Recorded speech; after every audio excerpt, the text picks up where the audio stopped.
मेरे प्यारे बच्चों, हमारे ओशंस का 66% यानी हमारे पृथ्वी का 50% ऐसी ओशन एरिया से कवर्ड है जो उस पे किसी भी कंट्री का कोई कंट्रोल नहीं है। ऐसी ओशन एरियाज को हम लोग हाई सीज कहते हैं, यानी those ocean areas which are referred as oceans beyond the national jurisdiction of any country. इसका डायग्रामेटिकली एक्सप्लेनेशन आप समझने की कोशिश कीजिए। ये इंडिया का ईस्ट कोस्ट है। इंडिया के ईस्ट कोस्ट से 200 नॉटिकल माइल इंडिया का एक्सक्लूसिव इकोनॉमिक जोन है, जहां पे इंडिया अपनी सोवरेन राइट्स को एक्सरसाइज करता है। साथ में अगर इधर देखें तो ये इंडोनेशिया का एक्सक्लूसिव इकोनॉमिक जोन है, लेकिन ओशन का वो एरिया जो कि इंडिया के कंट्रोल और इंडोनेशिया के कंट्रोल से बाहर है, उससे हम लोग कहते हैं हाई सीज। और क्योंकि ऐसी हाई सीज हमारे लिए बहुत ज्यादा इंपॉर्टेंट है, क्योंकि यहाँ पे 2,70,000 से ज्यादा स्पीसीज पाए जाते हैं।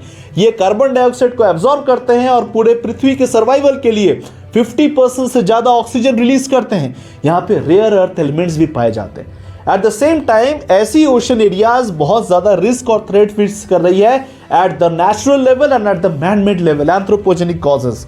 यहाँ पे क्लाइमेट चेंज के कारण ओशन टेम्परेचर बढ़ रहा है, यहाँ पे ओशन एसिडिफिकेशन जैसे चैलेंजेस हो रहे हैं। एट द सेम टाइम यहाँ पे ओवर फिशिंग होती है, डीप सी माइनिंग होती है जो कि अनऑथराइज्ड है, and at the same time यहाँ पे मरीन पॉल्यूशन भी कंडक्ट किया जाता है, क्योंकि किसी भी कंट्रीज की कोई अकाउंटेबिलिटी नहीं है ऐसी ओशंस के प्रति।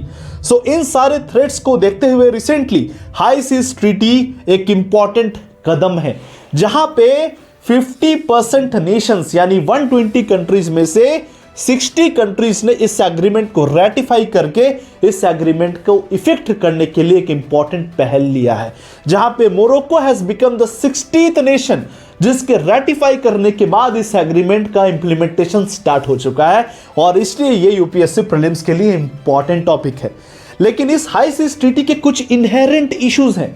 Major fishing players and powers like USA, like China, like Russia and Japan ने इस एग्रीमेंट को अभी तक रेटिफाई नहीं किया है। At the same time India ने भी इस एग्रीमेंट को साइन किया है, लेकिन रेटिफाई नहीं किया है। साथ में इस एग्रीमेंट के पास ऐसी कोई पनिशिंग पावर नहीं है कि जो कंट्रीज इसे फॉलो ना करें उन्हें वो पनिश कर सके। ये सारे कुछ इनहेरेंट इश्यूज हैं। अगर इन सारे इश्यूज को डील कर लिया जाए और इस एग्रीमेंट को लेटर और स्पिरिट से फॉलो किया जाए, so it is going to save our high seas from this threats. ऐसे और अमेजिंग वीडियोस के लिए और यूपीएससी के डिटेल प्रिपरेशन के लिए जोहार यूपीएससी आपके साथ है। फॉलो कीजिए और शेयर कीजिए।